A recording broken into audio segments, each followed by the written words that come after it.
بسم اللہ الرحمن الرحیم۔ الرحیق المختوم، صفحہ نمبر 345۔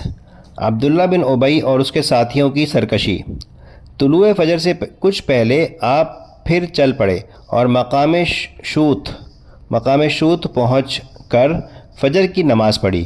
اب آپ صلی اللہ علیہ وسلم دشمن کے بالکل قریب تھے اور دونوں ایک دوسرے کو دیکھ رہے تھے۔ یہیں پہنچ کر عبداللہ بن ابی منافق نے بغاوت کر دی اور کوئی 1/3 لشکر یعنی 300 افراد کو لے کر یہ کہتا ہوا واپس چلا گیا کہ ہم نہیں سمجھتے کہ کیوں خواہ مخواہ اپنی جان دیں۔ اس نے اس بات پر بھی احتجاج کا مظاہرہ کیا کہ رسول اللہ صلی اللہ علیہ وسلم نے اس کی بات نہیں مانی اور دوسروں کی بات مان لی۔ یقیناً اس علیحدگی کا سبب وہ نہیں تھا جو اس منافق نے ظاہر کیا تھا۔ رسول اللہ صلی اللہ علیہ وسلم نے اس کی بات نہیں مانی کیونکہ اس صورت میں جیش نبی صلی اللہ علیہ وسلم کے ساتھ یہاں تک اس کے آنے کا سوال ہی پیدا نہیں ہوتا تھا۔ اسے لشکر کی روانگی کے پہلے ہی قدم پر الگ ہو جانا چاہیے تھا۔ اس لیے حقیقت وہ نہیں جو اس نے ظاہر کی تھی، بلکہ حقیقت یہ تھی کہ وہ اس نازک موڑ پر الگ ہو کر اسلامی لشکر میں ایسے وقت اضطراب اور کھلبلی مچانا چاہتا تھا جب دشمن اس کی ایک ایک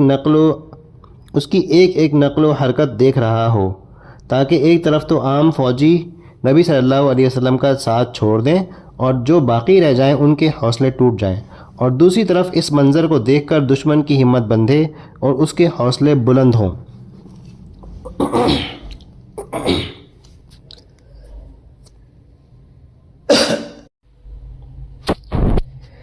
لہذا یہ کارروائی نبی صلی اللہ علیہ وسلم اور ان کے مخلص ساتھیوں کے خاتمے کی ایک مؤثر تدبیر تھی، جس کے بعد اس منافق کو توقع تھی کہ اس کی اور اس کے رفقا کی سرداری اور سربراہی کے لیے میدان صاف ہو جائے گا۔ قریب تھا کہ یہ منافق اپنے بعض مقاصد کی برآری میں کامیاب ہو جاتا، کیونکہ مزید 2 جماعتوں یعنی قبیلہ اوس میں سے بنو حارثہ اور قبیلہ خزرج میں سے بنو سلمہ کے قدم بھی اکھڑ چکے تھے اور وہ واپسی کی سوچ رہے تھے، لیکن اللہ تعالیٰ نے ان کی دستگیری کی اور یہ دونوں جماعتیں اضطراب اور ارادہ واپسی کے بعد جم گئیں۔ انہی کے متعلق اللہ تعالیٰ کا ارشاد ہے: اعوذ باللہ من الشیطان الرجیم، بسم اللہ الرحمن الرحیم۔ اذ ہمت طائفتان منکم ان تفشلا واللہ ولیہما وعلی اللہ فلیتوکل المؤمنون۔ سورت نمبر 3 ہے اور آیت نمبر 122 ہے۔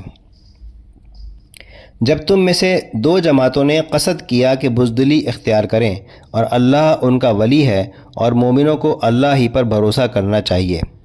بہرحال منافقین نے واپسی کا فیصلہ کیا تو اس نازک ترین موقع پر حضرت جابر رضی اللہ عنہ کے والد حضرت عبداللہ بن حرام رضی اللہ عنہ نے انہیں ان کا فرض یاد دلانا چاہا، چنانچہ موصوف انہیں ڈانٹتے ہوئے واپسی کی ترغیب دیتے ہوئے اور یہ کہتے ہوئے ان کے پیچھے پیچھے چلے کہ آؤ اللہ کی راہ میں لڑو یا دفاع کرو۔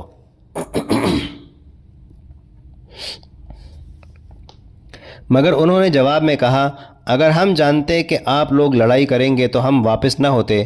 یہ جواب سن کر حضرت عبداللہ بن حرام رضی اللہ عنہ یہ کہتے ہوئے واپس ہوئے کہ او اللہ کے دشمنوں، تم پر اللہ کی مار، یاد رکھو اللہ اپنے نبی کو تم سے مستغنی کر دے گا۔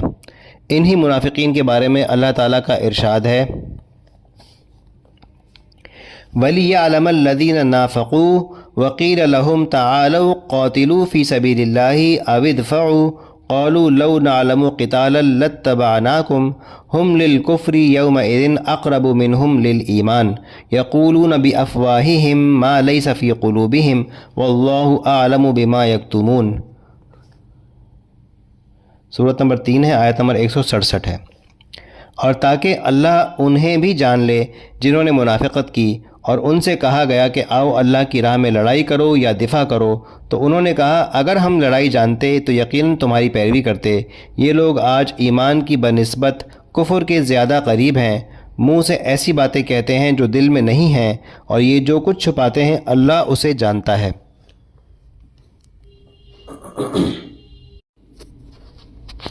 اس کے آگے ہے بقیہ اسلامی لشکر دامن احد میں، اور اس کے بعد پھر ہے دفاعی منصوبہ۔